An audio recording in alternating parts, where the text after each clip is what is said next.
ጤና ይስጥልን ቲክቶክ ፋሚሊዎቼ ዛሬ ደግሞ የግል ንጽህና ላይ አንዳንድ ነገር ልላችሁ ነው የመጣሁት። እንግዲህ በእኛ ሀገር አንድ አባባል አለ።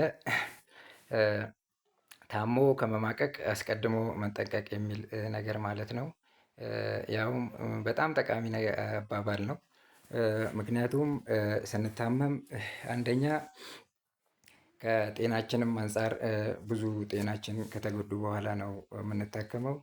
ሁለተኛ ኢኮኖሚካሊም ደግሞ ያው ለመታከም ኮስት ስለምናወጣ በኢኮኖሚም እንጎዳለን ማለት ነው።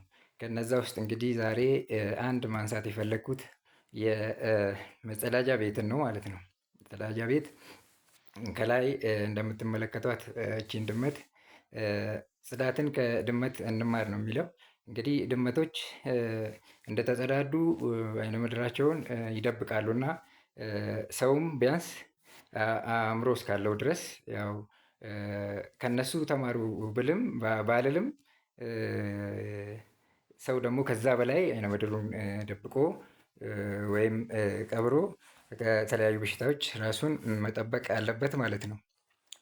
በእኛ ሀገር እንግዲህ ያው ብዙዎቻችን ሜዳ ላይ ነው የምንጸዳዳው እና ሜዳ ላይ በመጸዳዳት ደግሞ የተለያዩ በሽታዎች ትላትሎች እንደ አሚባ ጃርዲያ ፖሊዮም ጭምር በነገራችን ላይ በሜዳ ላይ በምንጸዳዳው በአይነ ምድር ነው የሚመጣው።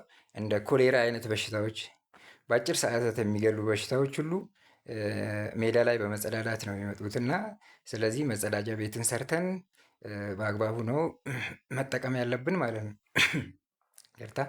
ሌላው እንግዲህ ያው መጸዳጃ ቤት አሰራር ላይ አንደኛ መጸዳጃ ቤት ሲሰራ ከመኖሪያ ቤት ወይም ቤትም ከተለያዩ ቦታዎች ሚኒመም 15 ሜትር ርቀት ላይ ነው መሰራት ያለበት። በሩ ደግሞ ከንፋስ አቅጣጫ ኦፖዚት ነው መሰራት ያለበት። ሌላው ከውሃ በላይ ነው በታች ነው መሰራት ያለበት። ምክንያቱም ውሃ ወደ ሽንት ቤት ቢፈስ ምንም ችግር የለውም። ነገር ግን ሽንት ቤት ወደ ውሃ የሚፈስ ከሆነ ስለሚበክለው መጸዳጃ ቤት ሲሰራ ከውሃ ቧንቧ ሊሆን ይችላል ወንዝ ሊሆን ይችላል ከዛ በታች መሆን አለበት ማለት ነው።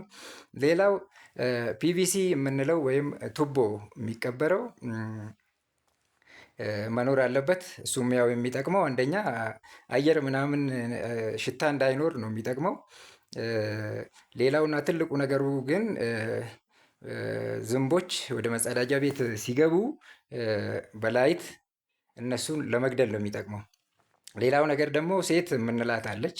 ያው መጸዳጃ ቤት ሲሰራ ውስጥ ገብተን ለመጸዳዳት ስንቀመጥ ሁለት እግራችንን ላዩ ላይ የምናቆማት ማለት ነው። እሷም ያው የራሷ ጥቅም አላት። አንደኛ የእሷ ጥቅም እግራችን ሽንት እንዳይነካ ነው። በእርግጥ ቀላል እንትኗ ትልቁ ጥቅሟ ግን ስንቀመጥ ሰገራችንን በአግባቡ እንድናስወግድ ነው የምጠቅመው እና እነዚህን ሁሉ በማድረግ እንግዲህ የራሳችንን እና የቤተሰባችንን ጤና እንጠብቅ እላለሁ።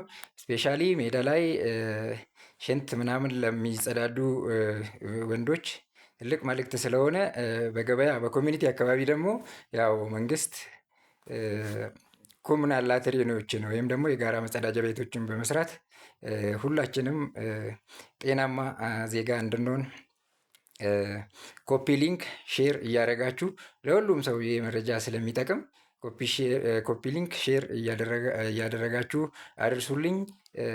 ስላዳመጣችሁኝ አመሰግናለሁ። ቴንኪው